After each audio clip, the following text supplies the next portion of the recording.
Amén. Nuevamente bendiga, iglesia. Luego de una semana, bueno, creo que se acabaron las lluvias y eso es bueno para nosotros. Esta semana ha sido un poco pesadita para nosotros como pareja, que estábamos saliendo temprano y a veces eso te cansa salir temprano. Estábamos ahí en nuestras situaciones de enfermedad, especialmente de mi esposa. Y hablo esto porque quiero recalcar algo como aplicación más adelante. Cuando vamos nosotros siempre tratamos de encontrar o que encuentren la solución para no estar yendo cada vez a la caja, ¿no? Al hospital. Pareciera que no hallaran el problema. Nos parece que a nosotros siempre estamos insinuándoles de que incluso si no hay algunos medicamentos ahí en estatal, pues puedan darnos algunos mejores o ver algún medicamento para que podamos salir de toda esta situación, porque a veces es gravoso, ¿no?, para nosotros estar en esta situación por los gastos que implica, el tiempo y todo aquello. Y esto me trae un poco a lo que voy a empezar en esta mañana en el ámbito espiritual. Aprendemos académicamente o aprendemos a través de la palabra lo que es ser bautizado en el Espíritu Santo, lo que es ser lleno en el Espíritu Santo, lo que es tener el sello del Espíritu, caminar en el Espíritu. Pero sin embargo, cuando nosotros nos examinamos, cuando hacemos por ejemplo la Cena del Señor, porque es un mandato también de examinarnos a nosotros mismos para poder participar de aquello, pareciera que no tomamos en cuenta, ¿sí?, lo que el Señor nos dice para que nosotros seamos llenos del Espíritu Santo. ¿Por qué? Porque es un mandato, es un imperativo, es algo que se debe hacer constantemente en la vida del cristiano. Ser llenos, o también podríamos llamar ser controlados, es un imperativo.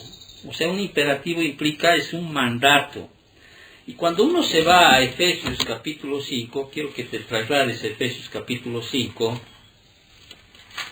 porque también hay algunos que preguntan, que quieren saber un poco más específicamente qué es ser lleno del Espíritu Santo.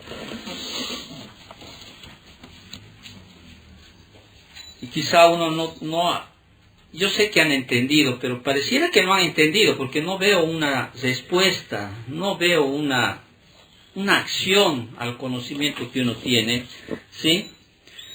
Y pareciera que no sabemos qué significa o qué es estar lleno del Espíritu Santo. Y para aquello tenemos que saber cómo saber si estamos llenos del Espíritu Santo, o cómo podemos identificar a uno, ¿sí?, a una persona si está llena del Espíritu Santo.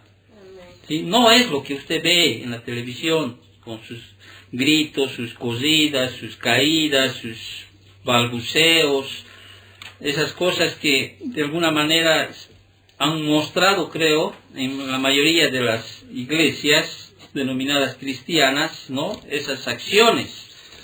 ¿Viste el mover del Espíritu Santo? Porque han cosido de aquí para allá, se han saltado las sillas, etcétera, ¿sí? Un desorden grande en cuanto a eso, a esas acciones. Entonces, ser llenos, o sea, traducido es, sean controlados por el Espíritu. Amén. Sed es un imperativo. Si usted va en los versículos 19, 20 y 21 de Efesios capítulo 5, ahí usted va a encontrar 3 verbos participios. O sea, nos muestran cómo se ve una persona controlada por el Espíritu Santo. Y estos verbos participios, en el versículo 19, por ejemplo, es hablando, es un verbo participio. En el 20, dando, ¿sí? En el 21, someteos, ¿sí? Entonces, ¿cómo sabes que uno está lleno del Espíritu? ¿Cómo sabes? Y en el versículo 19, ahí estás, ¿sí? Primero el 18 nos habla de ese mandato, ¿no es cierto? Vuelvo a repetir, es un imperativo, es un mandato, no es opcional, no es si quiero lo hago, si quiero no lo hago. Y si usted identifica de que realmente no manifiesta estas cosas, hoy quizá puedas de alguna manera ya entender de cómo tú tienes que accionar aquello, porque esto no va a ser orando ahí, sentándose o esperando que alguien ponga sus manos en tu frente, te empuje atrás, o cualquiera de esas cosas que alguna vez se ha visto, ¿sí? Eso es personal. El ser lleno del Espíritu Santo es personal. Uno tiene que ansiar, buscar, desear, ¿sí? Y no es fácil, vuelvo a repetir, no es fácil. En el 18 hace, ¿no? Antes bien, sed llenos de ¿qué? Del Espíritu, dice, ¿no es cierto? Sed, es un imperativo. Versículo 19, entonces, ¿cómo sabes que uno está lleno del Espíritu? Versículo 19, hablando, dice, ¿no? Hablando entre vosotros con salmos, con himnos y cánticos espirituales, cantando y alabando al Señor en vuestros corazones, porque está hablando, ¿sí?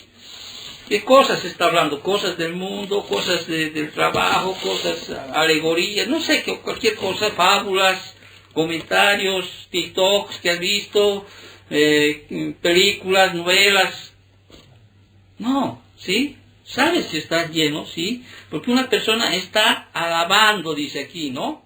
Y cuando uno está alabando, está también manifiesta ¿qué cosa? Gozo, no se está quejando. Ahora, aún las situaciones puedas pasar que es adversa en tu hogar, en tu familia, con tu esposo, con tu esposa, con tus hijos, en el trabajo, ¿sí? El creyente que está lleno del Espíritu Santo, ¿sí? Va a dejar al margen de aquellas cosas y va a estar en su caminar, o sea, si está lleno del Espíritu Santo, pues va a ser esa persona que va a estar alabando, está gozosa, ¿no? No se está quejando de las circunstancias, aunque pareciera que nos quejamos, ¿no? Pero va a seguir, porque está entendiendo que tiene que estar llenas. El versículo 20, ¿qué tiene que estar una persona que está llena del Espíritu Santo? Va a estar, ¿qué dice? Agradecido. Fíjate el versículo 20, ¿qué dice? Por dando, es otro verbo participio, dando, ¿sí? ¿Qué cosa? Siempre gracias por todo al Dios y Padre en el nombre de nuestro Señor Jesucristo. Va a estar siempre, ¿qué cosa? Agradecido. A veces queremos solo dar gracias cuando recibimos algo, ¿no es cierto? No, pero cuando las situaciones son adversas, difíciles, conflictivas, problemáticas, que en realidad son siervos para moldear nuestro carácter y hacernos más semejantes a Cristo, ¿sí? Va a estar siempre, ¿qué cosa? Agradecido. Claro, sé que es difícil. Es difícil. El 21, ¿qué dice? Aquí habla de someteos, dice, otro verbo participio, ¿no? Que es igual a sumisión. No vas a buscar pensar en otros antes que en ti. No vas a buscar hacer lo que tú quieres a costa de lo que quieres. 21, ¿qué dice? Someteos unos a otros en el temor de Dios. ¿Sí? No hay más, no hay una élite dentro del cristianismo, no hay alguien superior a otro. Todos somos hermanos en Cristo, con diferentes roles dentro de la iglesia, dones dentro de la iglesia. Pero nadie es más. Una persona llena del Espíritu, hermanos, fíjate el versículo 22, si eres casada, ¿qué dice? La mujer casada, llena del Espíritu, o sea, va a ser una mujer sumisa a su marido. Fíjate el 22 que dice, las casadas, dice, estén sujetas a sus propios maridos como al Señor. ¿Sí? Ahora, la sumisión está en función a ¿qué? A lo que la palabra del Señor establece. ¿Sí? No hacia el pecado. ¿Por qué? Porque tienes que someterte como si te sometieras a ¿quién? Al Señor. Porque pues tú tienes que obedecer la autoridad de la palabra, la autoridad de Dios, antes que de los hombres. No sé si me estás captando esta idea, ¿sí? Amén. Pero como dice en el versículo 10, el versículo anterior, que se someteos los unos a los otros, también el sometimiento tiene para quién, para con el marido. Fíjate el versículo del 23 al 33, hay toda una serie de papeles o prioridades para el esposo, o sea, para el esposo. Pareciera más versículos para el varón, para el esposo. Y como marido lleno del Espíritu, ¿qué tienes que hacer? ¿Sí? Y a veces eso te sacan, ¿no? Los incrédulos, pero tú eres cristiano, dices, ay, ven, te voy a mostrar lo que un marido tiene que ser. Porque el marido, ¿qué dice? Es la cabeza de ¿qué? de la mujer, así como Cristo es la cabeza de la iglesia, la cual es su cuerpo y él es su Salvador. Así que dice, como la iglesia está sujeta a Cristo, así también las casadas lo estén a sus maridos en todo. Maridos, dice, ahí está todo el papel y las prioridades del esposo, ¿sí? Y dentro de esas prioridades está ¿cuál? Del esposo. Que tiene que tener un corazón que se sacrifica.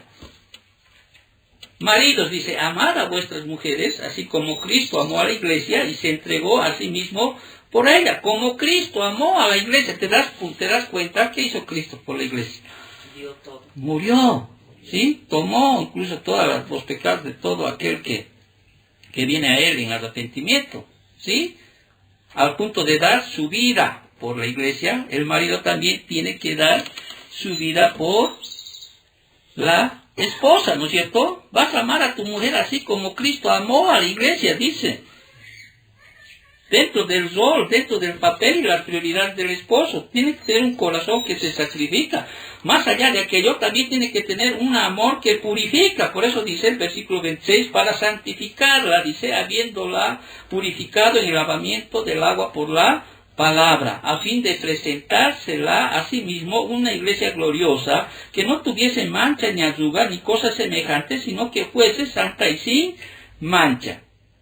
Qué bueno sería, ¿no?, ver a los esposos, ¿no?, que instruyan a sus esposas, ¿sí?, en la palabra. Hijito, ¿qué significa esto?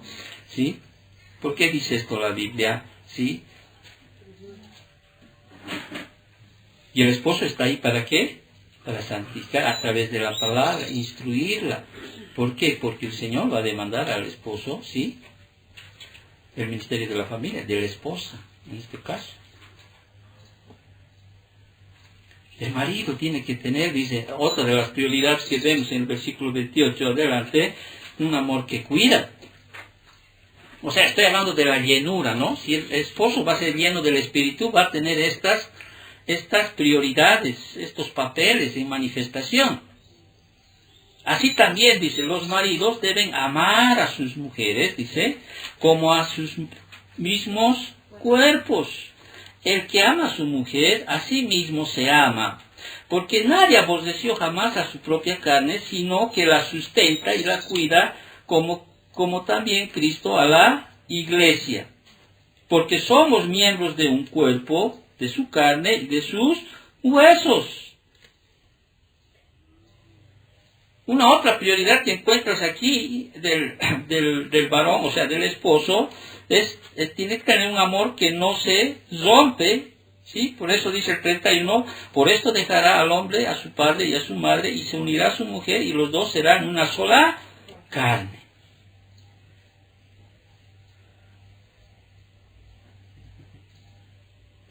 Tanto debate se hizo, ¿no?, este año, cuando prohibieron a los padrastros participar en el Día del Padre. ¿Escucharon, no?, todo ese debate que se hizo, que llegó incluso hasta las esferas gubernamentales, que cómo van a prohibir que aquello, ¿sí? Y empezaron a dar sus puntos de vista y todo aquello. Que la verdad que ahora los matrimonios son muy frágiles. Obviamente, y van a ser siempre frágiles, porque yo siempre lo he dicho, ¿no? El matrimonio es como un huevo frágil. Si no están esposo, esposa y Dios, o sea, es frágil. Por eso las escrituras dicen, ¿no?, una cuerda de triplez no se rompe fácilmente. Pero el cristiano, o sea, y no estoy hablando solo en el ámbito secular, sino dentro de la iglesia, se está viendo ya mucho rompimiento en el matrimonio. Y aquí un creyente lleno del Espíritu Santo, pues, va a tener un amor que no se rompe. No sé si estás captando lo que quiero decir. Amén. Entonces, ahora, si eres hijo, ¿cómo sabes que eres lleno del Espíritu Santo? 6.1, ¿qué dice? Hijos, ¿a quiénes ya también? Hijos, obedeced en el Señor a vuestros padres, porque esto es justo, ¿sí? O sea, vas a obedecer en el Señor a tus padres. Y reitero, ¿en qué vas a obedecer? En todo conforme a qué? A la palabra del Señor. ¿Sí? Ay, papá, no puedo hacer esto. Lo que me pides no está bien. Pero cuando conoce, ¿sí?, la palabra. Claro. No puedo, papá. ¿Por qué? Por esto. Mira, y aquel. Con respeto. Por eso dice que debemos presentar, ¿no es cierto? ¿No? La palabra, ¿sí? Con un espíritu de mansedumbre. Entonces, como hijo, si estás lleno del Espíritu, vas a obedecer en el Señor a tus padres. Por eso dice, en el Señor. Y como padre, si estás lleno del Espíritu, o padre o madre, fíjate el versículo 4, ¿sí? Ahí, sigue hablando de los hijos, el 2, ¿no es cierto? Honra a tu padre y a tu madre, que es el primer mandamiento con promesa. ¿Para qué? Para que te vaya bien y seas de larga vida sobre la tierra. Y vosotros padres, aquí a ambos, ¿sí? Hablamos de las prioridades del esposo y de la esposa, ¿no es cierto? Aquí a ambos, dice, y vosotros padres, no provoquéis a ira a vuestros hijos, sino criadlos en disciplina y amonestación del Señor. Si tú no disciplinas a tus hijos, hermano, o aborreces a tus hijos. Obviamente, las disciplinas que nosotros hacíamos eran pues fuera de lo que dice o establecía las Escrituras, ¿no? A puñetazos, a jalonazos, a patadas, no es así. Por eso nos vamos al libro de Proverbios, dice, de vara no morirá el joven, dice, ¿no es cierto? En un momento, cuando ya estés quieto en tus emociones, en tus sentimientos, acercarte y dir, ven. Estamos hablando de un hombre o una mujer lleno del Espíritu Santo, ¿sí? Has infligido esto. Y porque te amo, te tengo que castigar. No en ese momento, a veces no es bueno en ese momento, porque uno está fuera de sí, airado. Pero tiene que haber esa disciplina en un momento. Una disciplina, pero explicándole, mirándole a los ojos, como hacía Moisés con Dios, mirándole a los ojos. Ahora, como padre, entonces, si estás, o madre, si estás lleno del Espíritu, dice, no vas a provocar a ir a tus hijos, sino vas a considerarlos y vas a criarlos en la disciplina y amonestación del Señor. Ahora, y como empleado, ¿sí? Todos aquí tienen una labor, ¿no? Todos son empleados. Como empleado lleno del Espíritu de Dios, entonces vas a obedecer a tus amos terrenales con temor y temblor, haciendo las cosas para el Señor, buscando hacer la voluntad del Señor, que dice el versículo 5 y 6, siervos, dice, está hablando aquí de los empleados.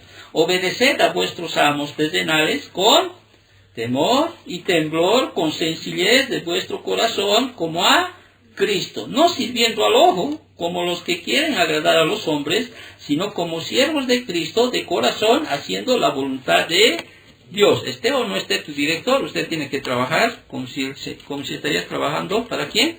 Para el Señor. No busques la alabanza del hombre, porque en el momento que buscas la alabanza del hombre, pues recompensa ya tendrás.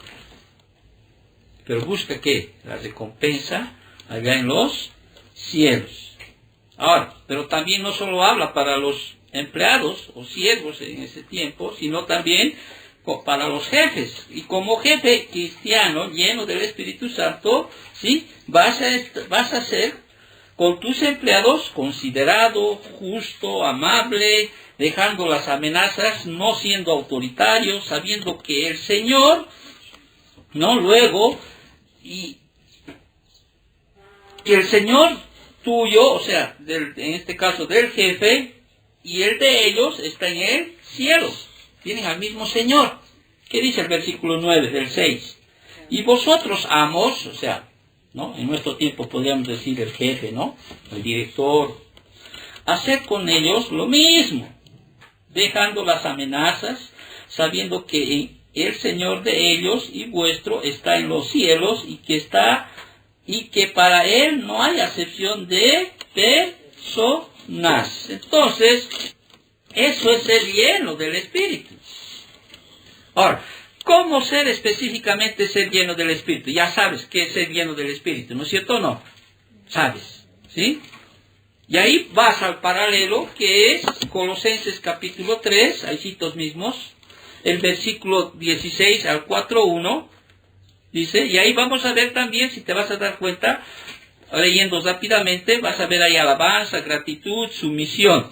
Y va a hablar dentro de la sumisión en el versículo 18 hasta el 4.1, va a hablar sobre las casadas, los maridos, los hijos, los siervos, los amos. O sea, vemos lo mismo que hemos visto en Efesios. Pero ahorita les voy a decir cuál es la diferencia. Pero leeremos 16. La palabra de Cristo mora en abundancia en vosotros. La palabra de Cristo. Anótese eso. Enseñándoos y exhortándoos unos a otros en toda sabiduría, cantando con gracia en vuestros corazones al Señor con salmos e himnos y cánticos espirituales. Y todo lo que hacéis, sea de palabra o de hecho, hacedlo todo en el nombre del Señor Jesús, dando gracias a Dios Padre por medio de Él. Casadas, estad sujetas a vuestros maridos, como conviene en el Señor. Maridos, amad a vuestras mujeres y no seáis ásperos con ellas. Hijos, obedeced a vuestros padres en todo, porque todo agrada al Señor. Padres, no exasperéis a vuestros hijos para que no se desalienten. Siervos, obedeced en todo a vuestros amos terrenales, no sirviendo al ojo como los que quieren agradar a los hombres, sino con corazón sincero, temiendo a Dios. Y todo lo que hagáis, hacedlo de corazón como para el Señor y no para los hombres, sabiendo que del Señor recibiréis la recompensa de la herencia, porque a Cristo el Señor servís. Mas el que hace injusticias recibirá la injusticia que hiciere, porque no hay acepción de personas. Amos, haced lo que es justo y recto con vuestros siervos, sabiendo que también vosotros tenéis un amo en los cielos. Y ahí tú ves, ¿no es cierto?, una similitud, ¿no es cierto?, entre Efesios 5 y Colosenses 3, entre Efesios 5, 18, adelante, Colosenses 3, 16, adelante. O sea, pero ¿y cuál es la diferencia? En Efesios 5, 18 dice, sed llenos del Espíritu. Y en Colosenses 3, 16 dice, la palabra de Cristo more en abundancia. En resumen, entonces, ser lleno del Espíritu es ser controlado por el Espíritu. Y ser controlado por el Espíritu significa ser controlado por la palabra del Espíritu, o la palabra de Dios, la palabra de Cristo. Ser lleno del Espíritu es, ¿qué cosa? Obedecer la palabra de Dios.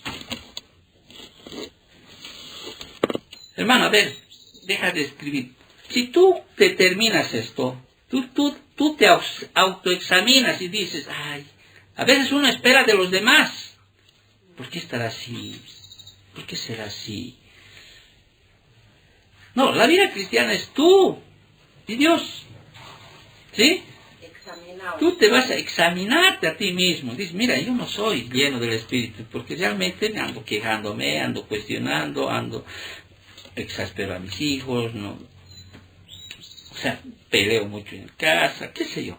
O como empleado realmente hago porque, bueno, ni modo, tengo que hacer, ¿no?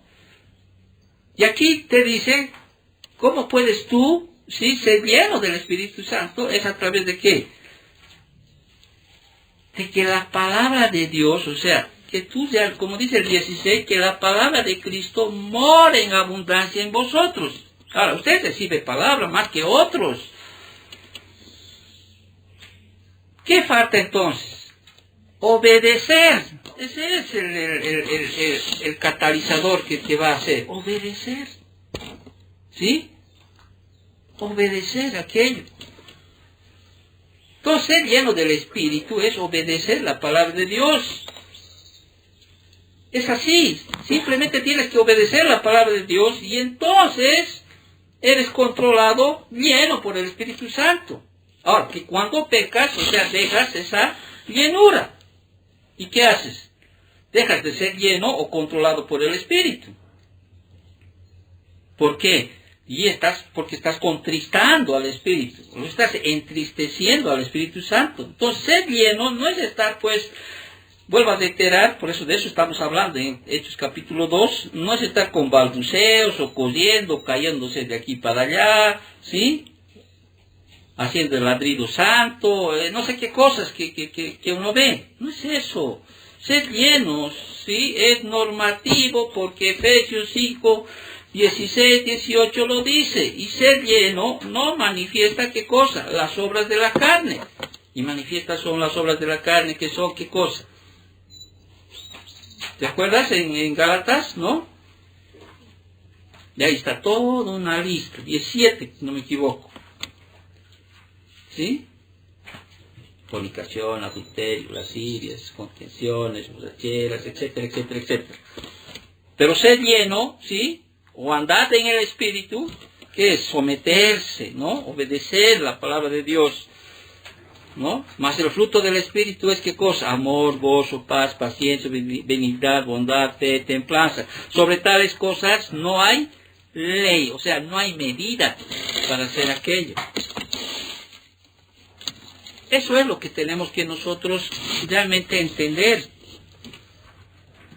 Tenemos que llegar a entender aquello. Ahora, entramos al capítulo 2 de Hechos, ¿sí? En Hechos capítulo 2, y ahí va, yo creo que me escuchan, ¿no es cierto? En capítulo 2 de Hechos encontramos ahí, estamos estudiando el capítulo 2, y encontramos ahí las 3 acciones del Espíritu en el nacimiento de la iglesia, ¿no es cierto? Habíamos visto cómo el Espíritu viene sobre los 120, ya hemos estudiado aquello, versículos del 1 al 13. En los versículos del 14 al 40, ¿sí? Vemos cómo el Espíritu capacita a Pedro para predicar, y eso es lo que vamos a ir de hoy en adelante desarrollando, si así Dios lo permite. Y más adelante, los versículos del 41 al 47, vamos a ver cómo el Espíritu Santo transforma a 3,000. Ahora, estos pasajes que vamos a estudiar el día de hoy, sí, son de vital importancia, porque te va a cambiar la manera de evangelizar. Por ejemplo, hoy vemos mucho ese sistema de invitación o llamado al altar, que alguna vez lo hemos vivido, ¿no es cierto? ¿Qué es eso, pastor? Para aquellos que no conocen. Ese es un tiempo que al final del sermón o del estudio le pide a la persona que pase al frente o en algunos casos firme una tarjeta, ¿no es cierto? Que levante la mano si es en público o si es en privado y quizá que repita una oración. Y esa costumbre que cuando acabamos de presentar el Evangelio le pedimos a la gente que si quiere orar con nosotros, repita una oración, ¿para qué? Para ser salvo, ¿no es cierto? ¿Has visto aquello o no? ¿Ves aquello? Sí. ¿Ves? Quizá uno de los mayores exponentes de esto es Billy Graham. Llena estadios enteros, 30,000, 50,000, 100,000 personas. ¿Lo ve o no? Y lo que él muchas veces hace es invitar a la gente, dice, vengan, pasen al frente, sí, repitan conmigo esta oración para que usted sea salvo. Porque la palabra del Señor dice, ¿no? Si confesares con tu boca y sacan un texto fuera del contexto original, ¿no es cierto? Que pareciera, ¿no? Si confesares con tu boca que Jesús es el Señor y creyeres en tu corazón, ¿no? Serás salvo, porque con el corazón se cree para justicia y con la boca se confiesa para salvación. ¿Usted ha visto o no? Ha visto es aquello. Entonces, lindo fuera que los 50,000 que han estado en ese estadio, que han salido incluso ahí a la cancha y han repetido esa oración, lindo fuera que el siguiente domingo que ya van a hacer el bautismo vengan los 50,000. Pero bueno, que vengan 1,000, ya es buena ganancia para muchos, ¿o no? ¿Sí? Porque el bautismo de alguna manera pues es obedecer el mandato de Dios, ¿sí? No te hace salvo. Pero ponle que vengan 1,000 de los 50,000. ¿Sabes cuántos perseveran de los 1,000 hasta el final? ¿Sabes cuántos siguen hasta el final en la perseverancia? Eso pasa en toda iglesia. Y lo peor es, o sea, digo lo peor en el sentido, para que tú me entiendas, a veces hablo en nuestro entendimiento, ¿sí?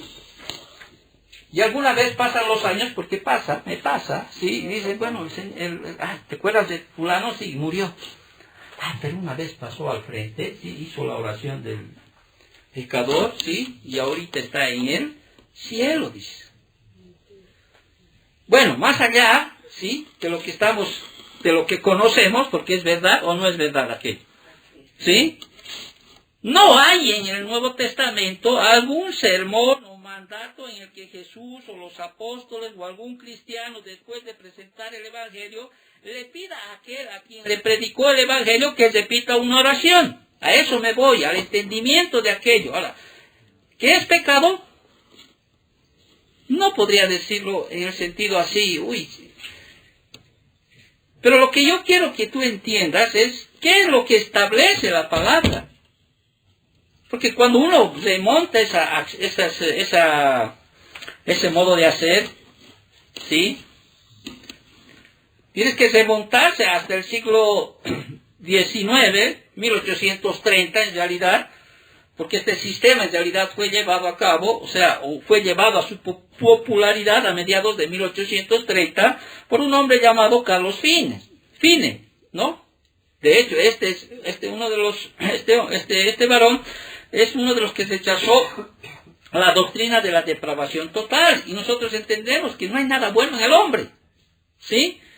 Y su pensamiento era que no estamos corruptos, simplemente la salvación es cuestión de tomar una decisión, y simplemente de esa manera, mediante manipulación externa, persuasión humana, puede llevar a la gente a que tome una decisión, y de esta manera ya es salvo.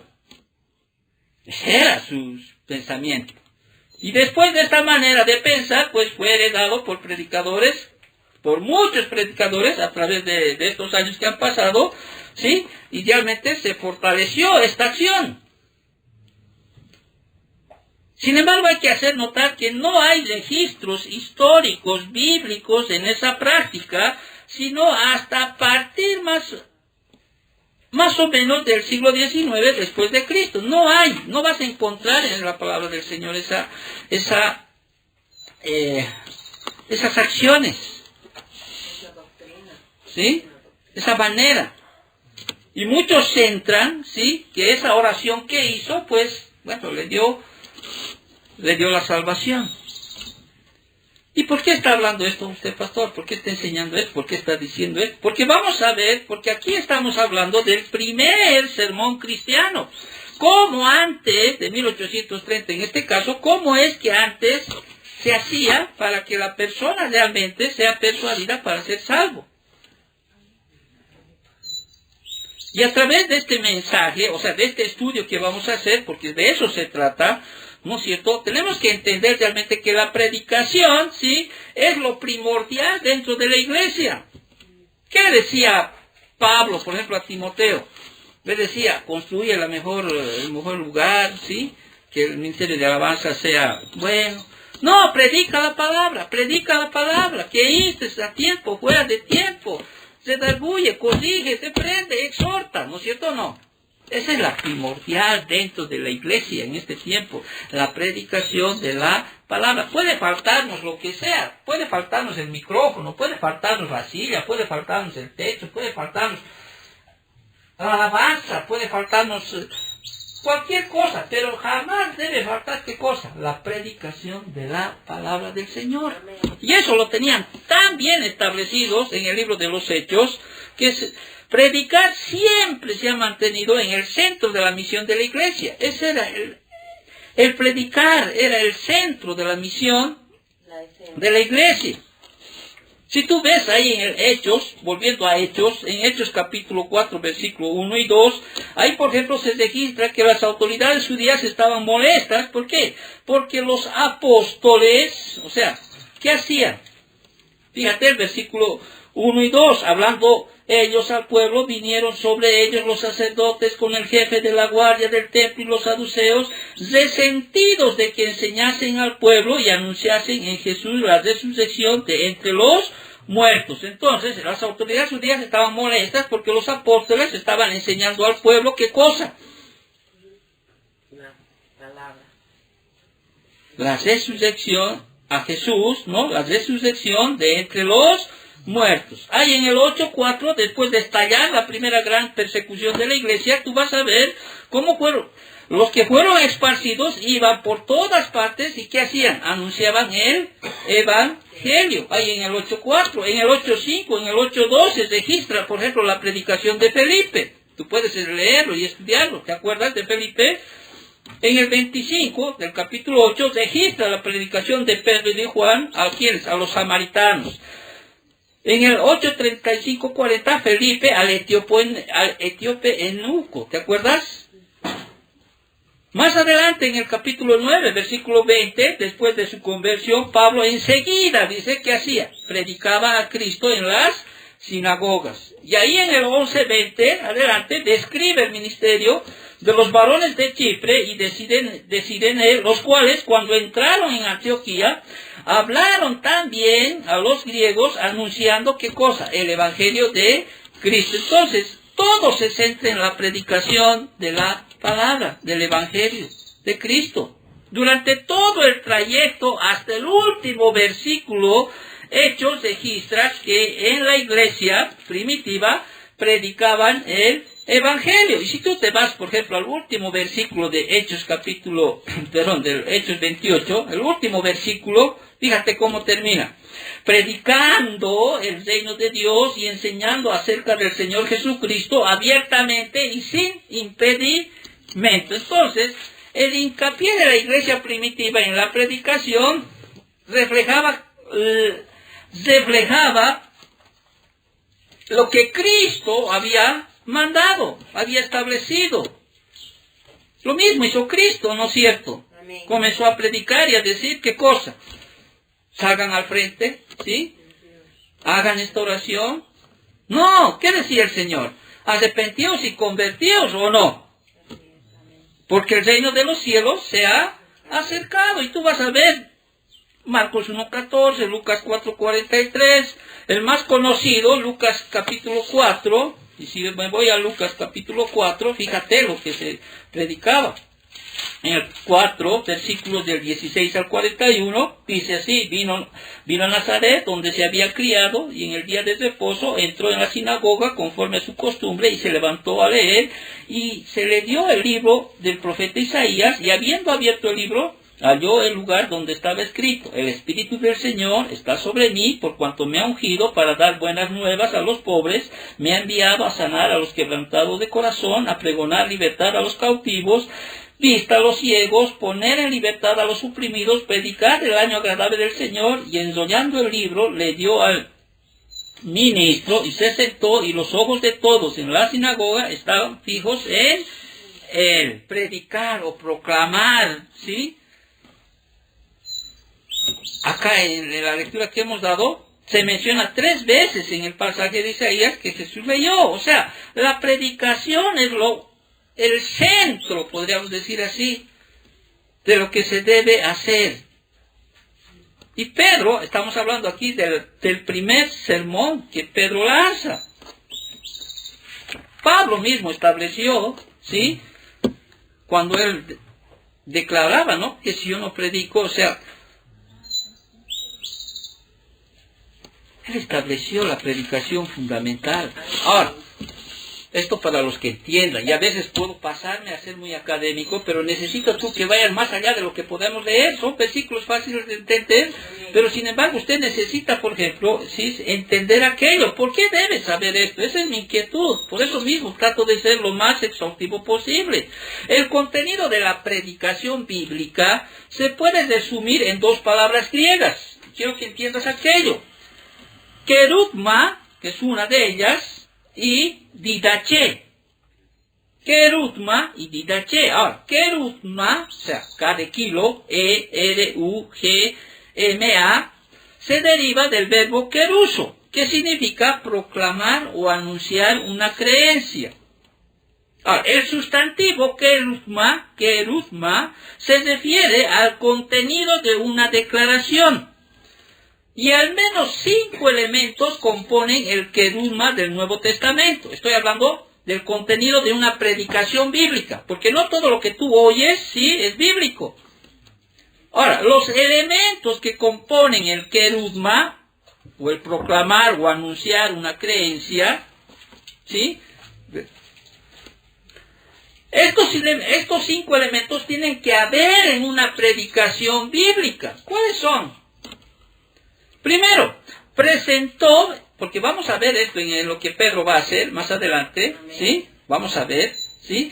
Pedro, o sea, en el estudio que vamos a hacer la siguiente semana, porque hoy vamos a entrar solamente a lo que es la refutación, ¿no? Aquellos que decían, están ebrios, ¿no? Están llenos de mosto, y a la explicación de Pentecostés. Pero bueno, volvemos. Al menos 5 elementos componen el querigma del Nuevo Testamento. Primero, presentó a Jesús como el cumplimiento de la profecía del Antiguo Testamento.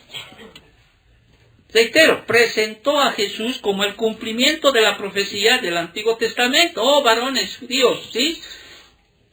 A este que crucificaron, ¿sí? Jesús está ahí como el cumplimiento de la profecía. Amén. Luego, un segundo elemento, describió como Dios en carne humana. Lo describió como Dios en carne humana. Aquellos que rechazan a Cristo, ¿sí? Que rechazan que no es Dios, ¿sí? Ya está al margen de una predicación bíblica. ¿No ves? Por ejemplo, los que vienen a visitar, los mormones que vienen, ¿sí? Para ellos, Jesús es hermano de Lucifer, ¿no? O sea, de los Satán, un ángel más. Pero aquí lo que establece es, lo describió como Dios en carne humana. Y vamos a ir estudiando en la predicación de esto cuando Pedro está predicando. Se enfocó, como un tercer elemento, se enfocó en su vida, su obra y especialmente en su muerte y resurrección. Es más, en la predicación de Pedro, ahí en el capítulo 2 de Hechos, ¿sí? Vamos a ver que gran parte del sermón que hace, que da, es sobre la resurrección, porque eso es lo que le hace, ¿sí? El centro mismo para que en este tiempo los judíos que están ahí, pues, crean. ¿No es cierto? Que Él venció la muerte. Alguien que no inmersa en la predicación de estos elementos, pues hay que considerar. Bueno, ahora vemos más anécdotas, más cuentos, más experiencias, ¿sí? Habló de su segunda venida. Hay algunos que no creen.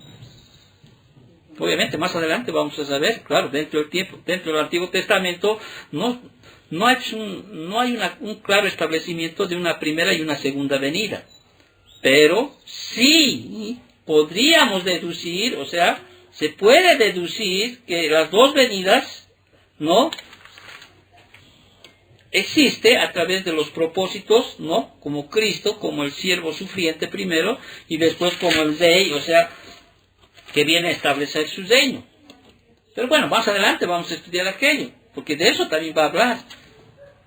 Y finalmente, declaró que la salvación era solo mediante la fe en Él, y que quienes la rechazaban como Señor y Salvador se condenarían para siempre. Entonces, además de querigma o proclamación, la predicación bíblica verdadera también debe contener una segunda palabra. ¿Cuál era? Bueno, no te debes acordar, pero sé que tú lo vas a estudiar. Didache, ¿no? O enseñanza.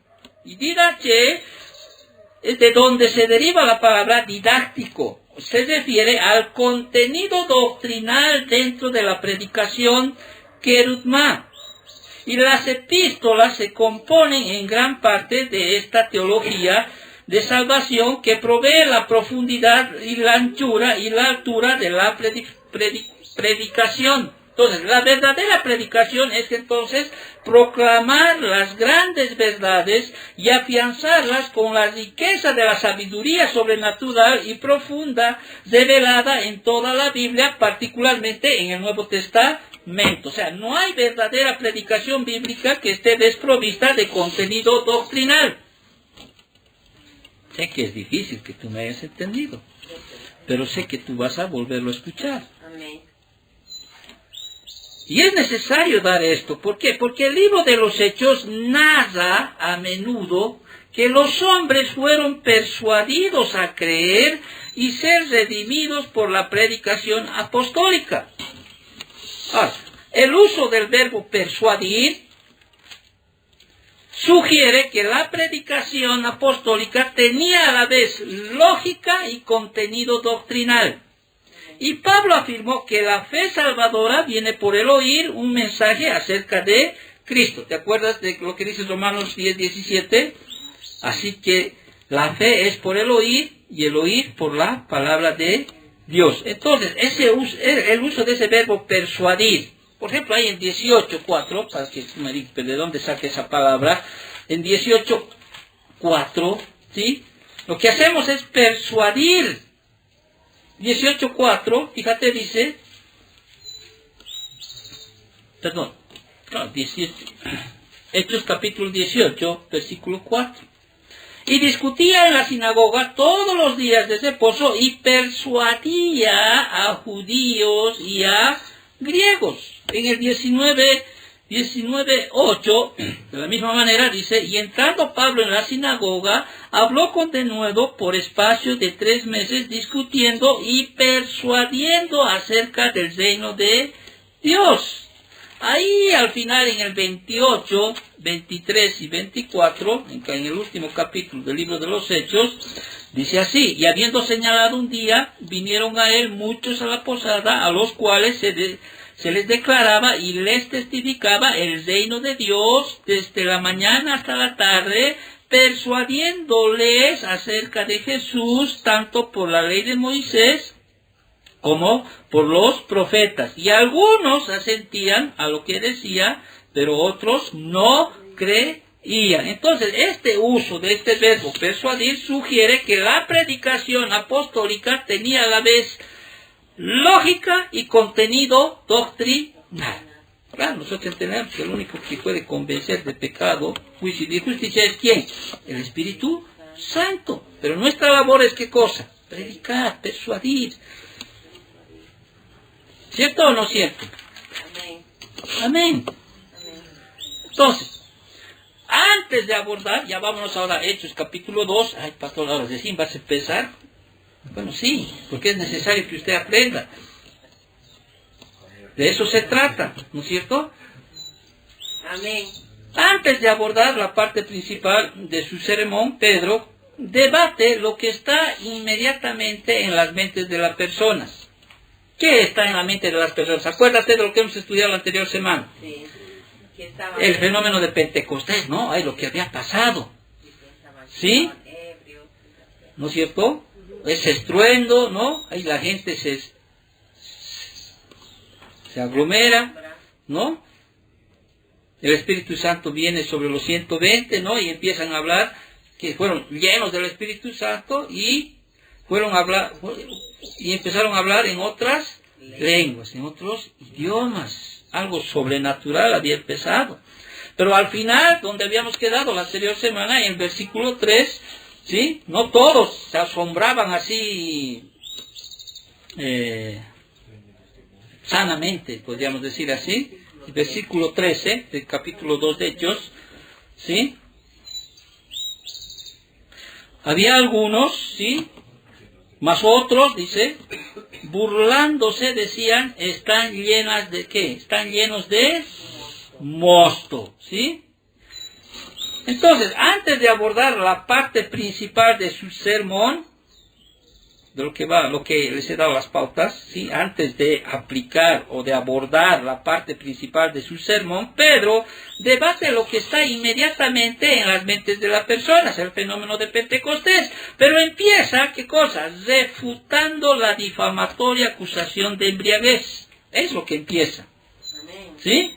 Y luego ofrece, ¿qué cosa? Una explicación de Pentecostés basada en la profecía del Antiguo Testamento. Entonces, son 2 puntos que vamos a tomar acá, ¿sí?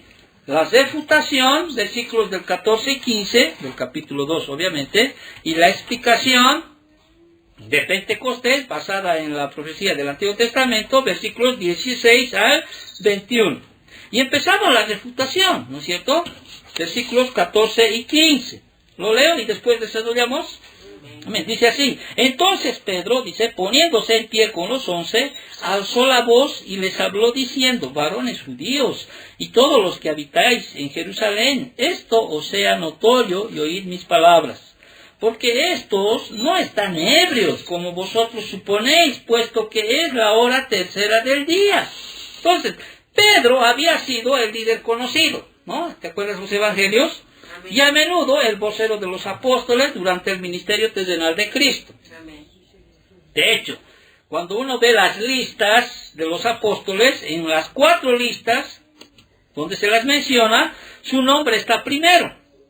Mateo 10, 2 al 4, Marcos 3, 16 al 19, Lucas 6, del 14 al 16, y por qué no leer el 1, 13, fíjate, del libro de los Hechos, dice: y entrados subieron al aposento alto donde moraban, primero, ¿quién menciona aquí? Pedro y Juan, Andrés, Felipe, ¿no? ¿Sí? Bueno, es una nota que no podemos dejar pasar en alto. Ahora, sigue ese rol acá, en Hechos capítulo 2, sigue ese rol. Por eso dice, poniéndose en pie con los otros 11 apóstoles, aquí estamos entendiendo que está incluido ¿quién? Matías, ¿no es cierto? Aquel que había sustituido a Judas, ¿no? Judas Iscariote, el que le traicionó a Jesús, ¿sí? Entonces dice aquí, ¿no? Poniéndose en pie con los otros 11 apóstoles, dirigiéndose a la muchedumbre, alzó la voz, dice, para que la multitud pudiera oírlo, y les habló. Ahora, esta palabra habló es importante hacer notar, porque este verbo traducido habló también aparece en Hechos 2:4, fíjate. Y fueron todos llenos del Espíritu Santo y comenzaron ¿a qué? A hablar en otras lenguas según el Espíritu les daba que hablasen. O sea, tanto aquí como allí, o sea, en el 2:4 de hecho, se refiere a una locución inspirada por el Espíritu Santo. Entonces, ¿quién está hablando aquí? ¿Pedro? No.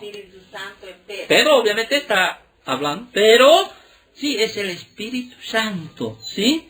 ¿Sí? Es la inspiración del Espíritu Santo que hace que Pedro hable, o sea. Ahora, Pedro tal vez habló aquí en arameo, el lenguaje vulgar de Palestina, y por tanto conocido para los siguientes que incluían a varones judíos y a todos los que vivían en Jerusalén. Ahora, ¿por qué? Parece, hay 2 grupos, ahí si te das cuenta. Fíjate en el versículo 14, dice, y alzó la voz, dice, y les habló diciendo, varones judíos, un grupo, ¿no es cierto o no? Sí. Y todos los que habitáis en Jerusalén. Entonces, los varones judíos son los residentes de Jerusalén. Ahí. Y todos los que vivían en Jerusalén son las multitudes que se habían reunido para celebrar, ¿qué cosa? Pentecostés. Entonces, esta expresión semítica, o sea, semítica habla de pueblo judío israelita, ¿no? Esta expresión semítica, esto os sea, dice Pedro, notorio, y oíd mis palabras. Y acá expresa la confianza y la audacia de Pedro. Su discurso fue respetuoso pero firme. Amén. ¿Sí? Procedió a mostrarles con calma el error, por eso les dice, de modo amable, respetuoso. ¿Y por qué menciono esto? Porque siempre debe ser así en nuestro caminar. Amén. Cuando alguien te pida alguna explicación a algo que quizá no ha entendido, o quieras refutar algo de las Escrituras, como mismo Pedro dice en 1 de Pedro 3:15, dice, estad siempre preparados para presentar defensa con mansedumbre y reverencia ante todo el que os demande razón de la esperanza que hay en vosotros. ¿Qué implica esto? Entonces, en aplicación, siempre tiene que haber un modo de refutar, pero con amabilidad, con respeto, pero sobre todo, como aquí está Pedro hablando, con firmeza. ¿Sí? Ahora, aquí ya el Pedro no es pues el Pedro que conocimos cuando agarraron a Cristo. ¿Sí? Hay una pequeña empleada, una sirvienta así de bajo rango. Le preguntó, ¿no eras tú, Pedro, el que estaba con Jesús, Nazareno? Por ahí? No, yo no lo conozco. 3 veces lo negó, ¿no es cierto? Pero ¿cuál es la diferencia entre ese Pedro de ese momento al Pedro de ahora? ¿Cuál es la diferencia? Él está lleno del Espíritu Santo. Ya la presencia del Espíritu Santo está en él. Les daré, que dice, poder, ¿no? ¿Sí? Ya él ya no es el Pedro que traicionó 3 veces. Aquí el Pedro ya está lleno del Espíritu Santo. Y ahí la muchedumbre están pues confundidos, ¿no? Desconcertados. Y obviamente querían una explicación. Entonces, antes de dársela, Pedro refuta la falsa acusación de que los discípulos estaban ebrios. Y rechaza la imputación como absurda, porque dice, puesto que es la hora tercera del día. Y la hora tercera, ¿qué implica eso? Contada a partir de la salida del sol, era hasta las 9 de la mañana, lo que nosotros conocemos. Eso es la hora tercera, desde que sale el sol hasta las 9 de la mañana. Ni siquiera pues en ese tiempo los alcohólicos estaban embriagados a esa temprana hora del día. Eso era pues especialmente cierto en un día de fiesta como Pentecostés. Tan universal era esa realidad que la apelación de Pedro bastó para rechazar la acusación de ebriedad. Sí, ahí quedó. ¿Sí? Es la hora tercera del día, o sea, es una... ¿Qué les pasa? 9 de la mañana, y eso, antes de las 9 de la mañana. No están ebrios. Claro, que en este tiempo, tú ves, ¿no? Es a las 6 de la mañana, 7 de la mañana, ¿no? Pero estamos hablando de ese tiempo, ¿sí? Dentro de una fiesta solemne, porque también ahí tenían mucho cuidado, ¿no es cierto? Imagínate, eran religiosos también allá, o sea... Pero sin embargo, siempre va a haber alguien que va a refutar. Siempre va a haber aquello. ¿Sí? Y hasta ahora va a haber. Está loco, te van a decir. Bueno. Luego entonces de refutar la difamatoria acusación de embriaguez, ahora sí ofrece una explicación de Pentecostés basada en la profecía del Antiguo Testamento. Y el versículo 16 hasta el 21... ¿sí? Leemos del 16 hasta el 21, dice así: Mas esto es lo dicho por el profeta Joel. Y en los postreros días, dice Dios, derramaré de mi espíritu sobre toda carne. Y vuestros hijos y vuestras hijas profetizarán, y vuestros jóvenes verán visiones, y vuestros ancianos soñarán sueños, y de cierto sobre mis siervos y sobre mis siervas en aquellos días derramaré de mi espíritu, y profetizarán, y daré prodigios arriba en el cielo, y señales abajo de la tierra, sangre y fuego y vapor de humo.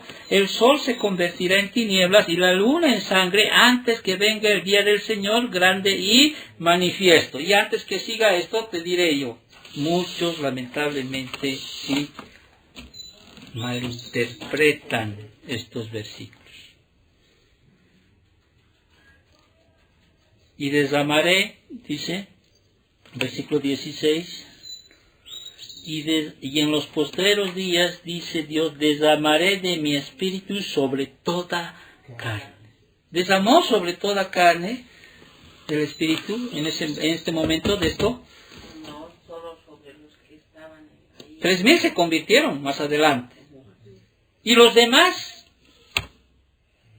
y a veces utilizan mal esto, ¿sí? Y empiezan a hacer creer, dice el Señor aquí, profetizarán sus hijos, sus jóvenes, no marcan el tiempo, ¿sí? Y no marcan quizá ese estudio que deberían hacer para determinar en qué tiempo se está hablando esto. ¿Sí? Ahora, Lo que ocurría en el día de Pentecostés no fue un extravío alcohólico, ya está determinado, ¿sí? Amén. Más bien, como Pedro lo demuestra ahora, estaba relacionado con lo dicho por el profeta Joel. Y si tú vas a Joel capítulo 2, versículos 28 y 32, ahí está lo que acabamos de leer. No voy a ir allá por razones de tiempo, pero tú puedes irlo. Y dice, y aquí la frase postreros días, ¿sí?, es una expresión común en el Antiguo Testamento. Isaías 2.2, hay muchos versículos que denota el tiempo en que el Mesías vendría a establecer su reino. Ahora, la realidad de que habría dos venidas del Mesías separadas por un largo periodo intermedio no se entendía con claridad en el Antiguo Testamento.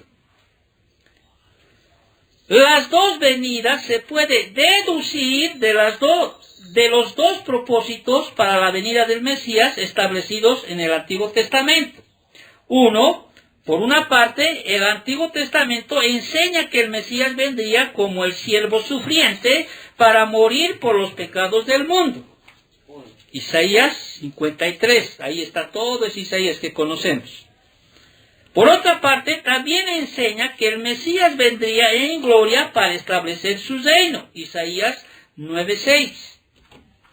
Entonces, para los judíos en ese tiempo no estaba pues tan claro como está para nosotros hoy, de una primera venida y una segunda venida. ¿Te estás entendiendo? Por eso ellos pensaron que cuando Cristo venía iba a establecer su reino, iba a derrotar al imperio romano, ¿no? Pero ellos no entendieron las profecías que había que debían entender en ese tiempo. Entonces, la primera venida de Cristo marca el comienzo de los postreros días. ¿Estás captando? Amén. Es como dice Hebreos 1:2, ¿no?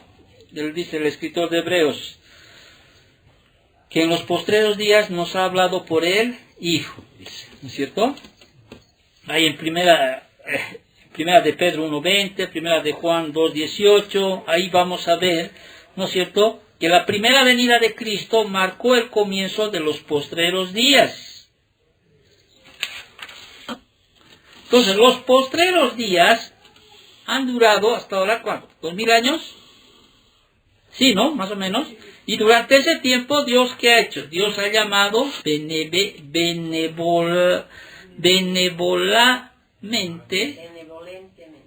benevolentemente, ¿a quién? A los gentiles, a la salvación, y ha castigado a Israel por su incredulidad. ¿Y cuándo va a retornar la promesa al pueblo de Israel? En el reino milenial. ¿Te acuerdas? Ahí están los 144.000 que están proclamando el Evangelio del Reino, etc., ¿no? Entonces, el total cumplimiento de aquí de la profecía de Joel aguarda la llegada del reino milenial. En el día de Pentecostés, y en realidad en toda la era de la Iglesia, Dios ha dado tanto un avance como una muestra del poder que el Espíritu liberará en el reino. Ahora, los creyentes en la época actual tienen un anticipo de la vida del reino. En el reino milenial, ahí el versículo 17, dice Dios, derramaré de mi espíritu sobre toda carne. ¿Qué significa esto? ¿Cuándo se va a dar esto? Sobre toda carne. ¿Te acuerdas que cuando estudiamos Apocalipsis, ¿sí?, quiénes pasan al reino milenial?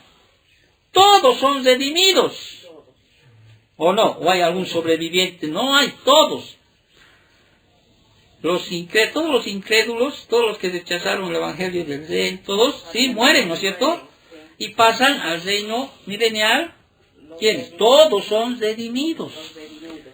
Y puesto que todos los que entren al reino serán redimidos, porque eso también lo podemos ver en Mateo 24, capítulo 24, del 29 al capítulo 25, 46, para evidencia de que solo personas redimidas entrarán al milenio, ¿no es cierto? En el reino milenial dice Dios, derramaré de mi espíritu sobre toda carne. Se va a dar recién cumplimiento en ese tiempo.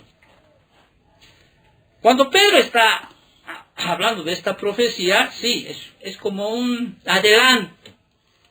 Pero no vas a decir que toda Jerusalén el Espíritu de Dios fue derramado. Estableceremos bien, ¿qué cosa? Los tiempos.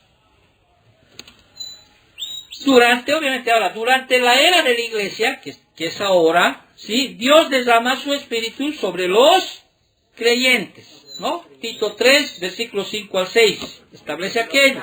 Ahora, en el reino habrá perfecta paz, eso lo estudiamos, cuando estudiamos el reino milenial, ¿sí? Isaías 9:7. Pero en la era de la iglesia, ¿qué pasa? Paz gobierna ahora en el corazón de los creyentes, debería.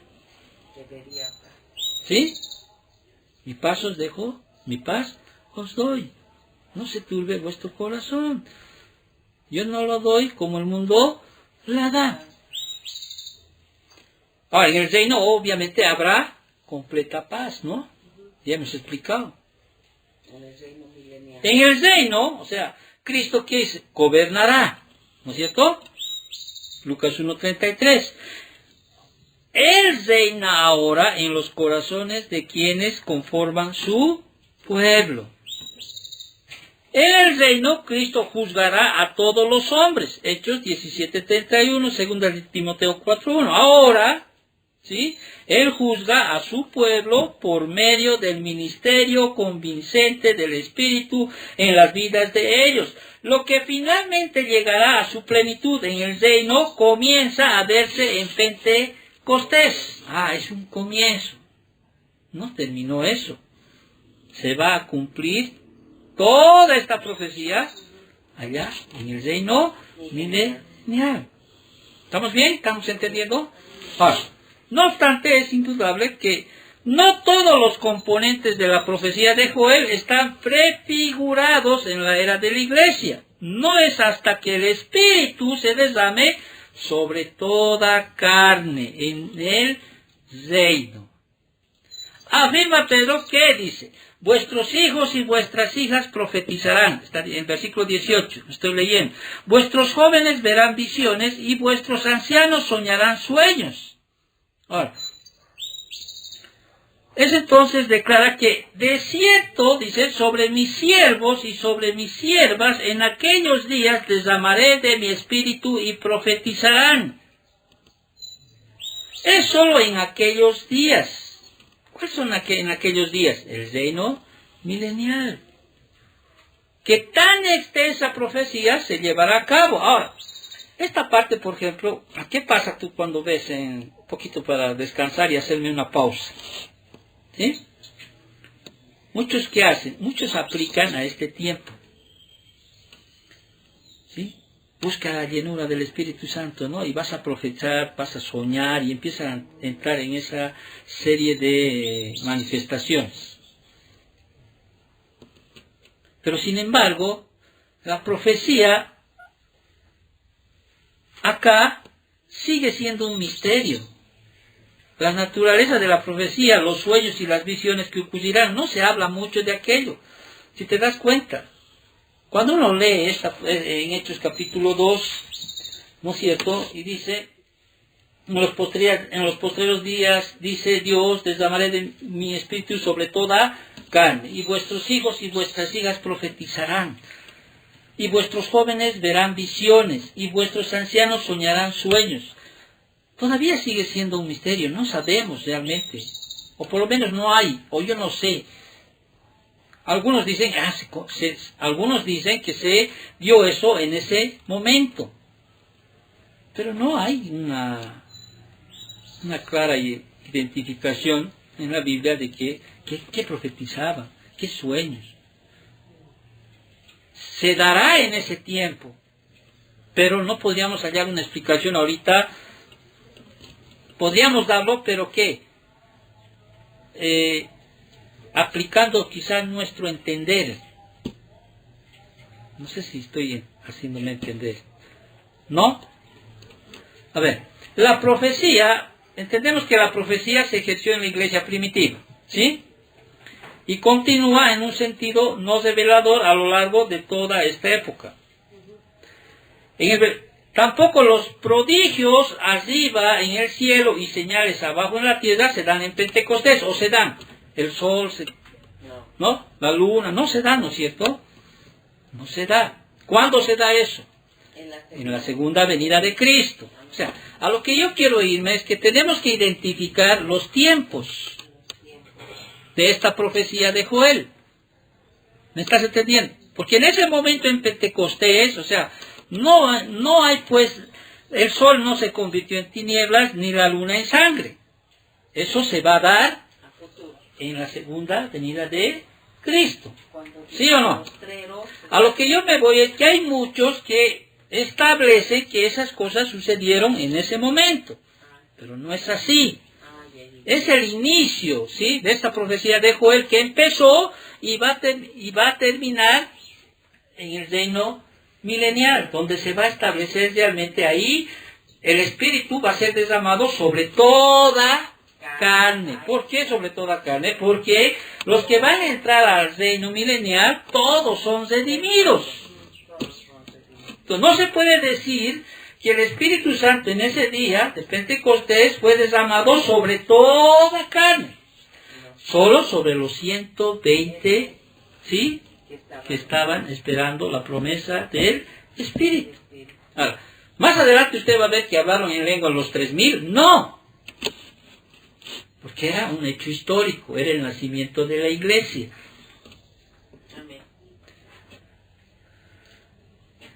Entonces, entendemos entonces, en el versículo 19, cuando leemos, y daré prodigios arriba en el cielo y señales abajo en la tierra, sangre y humo y vapor de humo, dice, ¿no es cierto? Tampoco los prodigios arriba en el cielo y señales abajo en la tierra serán en Pentecostés. No hubo sangre, fuego ni vapor de humo. El sol no se convirtió en tinieblas, ni la luna en sangre. Estos acontecimientos están asociados con la llegada del día del Señor grande y manifiesto. ¿Qué es el día del Señor? Que habíamos hablado muchas veces. Puede referirse, primero a qué? A cualquier momento en que Dios actúa en juicio. ¿Estamos? Ahí vemos Isaías 13:6, Ezequiel 32, Joel 1:15, Joel 2 del 1 al 11, Joel 3:14, Amos 5:18 al 20, Abdías 15, Sofonías 1:14 al 18. Sin embargo, en este pasaje, el día del Señor está asociado con la segunda venida de Cristo. ¿Estamos bien? Está asociado con la segunda de Cristo. Primera Tesalonicenses 5:2, Segunda Tesalonicenses 2:2. Por ejemplo, Primera Tesalonicenses 5:2 dice, porque vosotros sabéis perfectamente que el día del Señor vendrá así como ladrón en la noche. ¿Sí? Entonces, así lo demuestran los detalles de la profecía de Joel. Las señales en la tierra y en el cielo que el profeta menciona se relacionan en otras partes de la Biblia con los acontecimientos que rodean la segunda venida. De hecho, en el libro de Apocalipsis que hemos estudiado, se asocia sangre con ese tiempo, ¿te acuerdas? Apocalipsis 6:8, Apocalipsis 8:7-8, Apocalipsis 9:15, Apocalipsis 14:20, Apocalipsis 16:3. También Apocalipsis menciona el juego con relación al tiempo que rodea la segunda venida de Cristo. Apocalipsis 8:5, 8:7, 8:8, 8:10. Y por último, Apocalipsis menciona humo en esa época. Apocalipsis 9:2-3, 9:17-18, 18:9, 18:18, ¿sí? Así como Mateo 24, versículos del 29 al 30, ahí el Señor describió los cambios en el sol, la luna y las estrellas que acompañarían su segunda venida. Ahora, algunos de estos cataclismos cósmicos habían sido prefigurados por los hechos que rodearon la muerte de Cristo en la cruz. Así lo menciona Lucas 23, del 44 al 45. Ahora, yo sé que vas a entender con el último versículo. Versículo 21. ¿Sí? Y todo aquel que invocare el nombre del Señor será salvo. Ahora, ¿qué dice aquí? Después de oír a Pedro citar la aterradora descripción del día del Señor, fue natural que la multitud quisiera decir, ¿cómo no quedar atrapados en ese tiempo de terror y devastación? Y entonces Pedro entrega el clímax de su cita de Joel, y todo aquel que invocar el nombre del Señor será salvo. Entonces, a lo que entiendes, mira, Pedro les habla de todos los sucesos o los eventos que van a suceder en la segunda venida de Cristo, ¿no? Obviamente ahí los judíos ya conocen Isaías, conocen algunos pasajes de Ezequiel, conocen pasajes de Daniel, ¿no es cierto? Porque ellos que entendían la venida del Mesías. Pero más adelante Pedro, sí, va a hablar de que hay salvación para quienes se vuelvan al Señor. En la parte principal de su sermón, Pedro describe exactamente a sus oyentes quién es ese Salvador y qué se requiere para la salvación. Y ahí va a empezar recién el sermón, ¿no? El primer sermón cristiano, ¿sí? ¿A través de quién? De Pedro. Por eso dice, 22, varones israelitas, oíd estas palabras. Y empieza con quién? Jesús Nazareno, varón aprobado por Dios entre vosotros con las maravillas, prodigios y señales que Dios hizo entre vosotros por medio de él, como vosotros mismos sabéis, a este, entregado por el determinado consejo y anticipado conocimiento de Dios, prendisteis y matasteis por manos de inicuos, crucificándole. Y ahí usted va a ver, va a estudiar más adelante cómo realmente se debe predicar el Evangelio de Dios, cómo empieza la predicación del Evangelio. Por eso más adelante los que escucharon, ¿no?, el mensaje de Pedro, dice, ¿qué haremos? Y termino con lo que he empezado. ¿Qué dice? ¿Qué haremos? Pasen al frente, sí, y repitan conmigo esta oración. Señor Jesús, te entrego. No. Arrepiéntanse. ¿Sí? Arrepentíos. Arrepiéntanse. No es esa oración, ¿sí? No es esa salir al frente, esa oración que tú repitas, la que te hace salvo. ¿Entiendes eso? ¿Es qué cosa? Ese cambio de manera de pensar, de arrepentimiento. ¿Qué haremos? Bautícese en el nombre de quién? De nuestro Señor Jesucristo. ¿Sí? Entonces vamos a ver ahí los elementos realmente de una predicación bíblica a través del sermón de quién? De Pedro. Y Pedro va a hacer más énfasis en la resurrección de Cristo. Ahora vuelvo a repetir. Pero yo siempre he hecho eso. ¿Pecado? Bueno. Pero usted tiene que entender cómo realmente se debe predicar, ¿sí? Y cómo debe ser realmente esa persuasión para que el oyente, para el que está oyendo el Evangelio de Dios, realmente venga en qué? En arrepentimiento. Un genuino arrepentimiento. Y el arrepentimiento se da así, en un cambio, así, de 180 grados, no de 360 grados. Porque 360 grados es dar una vuelta al mismo y ir en esa dirección. Arrepentimiento es, si tú vas en esta dirección, tú tienes que darte la vuelta y ir en esta otra dirección.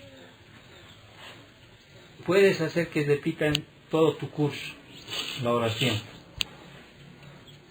Puede hacer de que de los 30 que hay en tu curso, ¿sí?, hayan venido, hayan repetido la oración. Y cuando les invites a decir, bueno, ¿quieres realmente dar testimonio de que eres cristiano? Ven, el Señor dice que debemos cumplir una ordenanza del bautismo, ¿sí? Vengan ya, pongan 10. Pero ¿saben cuándo se va a ver realmente un genuino arrepentimiento? Cuando veamos la perseverancia de ese varón, que puede haber sido utilizado por aquello que se hizo. Sí. No estoy diciendo que no, sí, puede.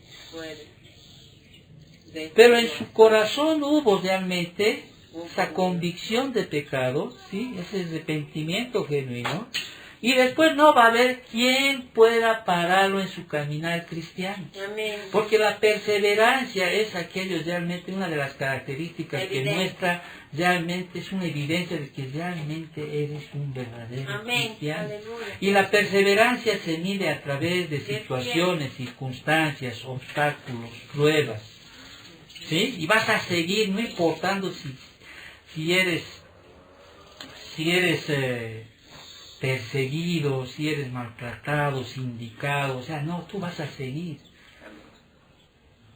¿Por qué? Porque eso va a demostrar que ha habido un verdadero arrepentimiento, has puesto tu fe genuina en Cristo Jesús. O sea, realmente has entendido sí, que Cristo pagó el pecado, ¿sí? Él murió por tus pecados. Y la perseverancia es lo que muestra. No acabes con aquello que dijo el apóstol Juan, ¿no es cierto? Estaban con nosotros, pero no eran de nosotros. Porque si hubieran sido de nosotros, hubieran permanecido con nosotros. Ahora, la salvación no es una iglesia única, no. Estamos hablando de estar en el cuerpo de Cristo. Pero tenemos que aprender a identificar. Por eso es a veces viene esa desesperación de quererles enseñar, porque sé que no todos van a estar acá siempre, por siempre. Pero cuando usted tenga una decisión en algún lado, sepa identificar realmente. Cuando usted ve ahí cosetear, empezar a hacer cosas que no son bíblicas, ¿sí? Usted tiene que saber identificar y ver realmente que dentro de la iglesia, ¿sí? Ya no hoy, por ejemplo, ya no resalta dentro de la iglesia la predicación, resalta más que cosa, la música, si te das cuenta. Media hora, 40 minutos de música al inicio, 40 minutos, no estoy diciendo que esté mal, ¿sí? Pero resalta más la música, resalta más los dramas, resalta más los sociodramas, resalta más esas manifestaciones que se dan, ¿no? Psicología secular está metida ahí, técnicas de administración, estrategias de publicidad, seminarios para tener un buen matrimonio, para administrar tu dinero, que son útiles, sí lo son. Pero lo que debes resaltar dentro de una iglesia es una predicación bíblica. Que puede haber errores en algún momento, algo sí.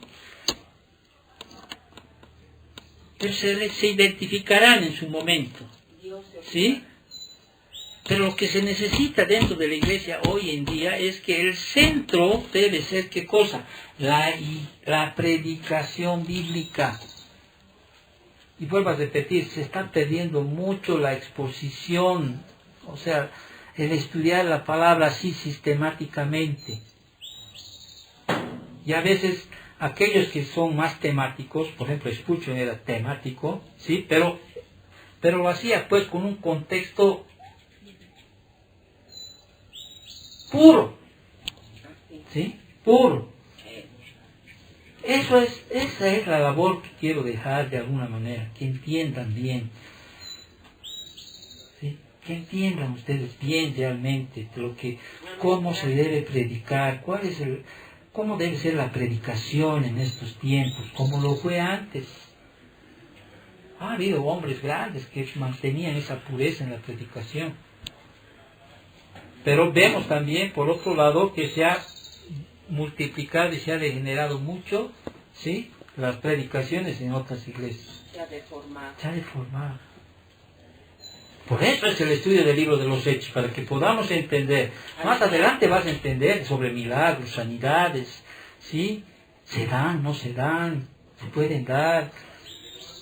Cómo era una sanidad bíblica, ¿sí? Cómo es ahora una sanidad que se ve. Los milagros que se ven, se pueden dar en este tiempo, no se pueden dar. Todo eso, esa es la intención del estudio del libro de los Hechos. Oremos para terminar. Gracias, papito, por tu palabra. Gracias, Señor, porque nos muestra, Señor, a través del estudio, algunas verdades, Señor, que tenemos que entender, papito. Si hay algo que no se ha entendido, Señor, pues que en el tiempo que nos des, si así tú lo permites, podamos aclarar algunas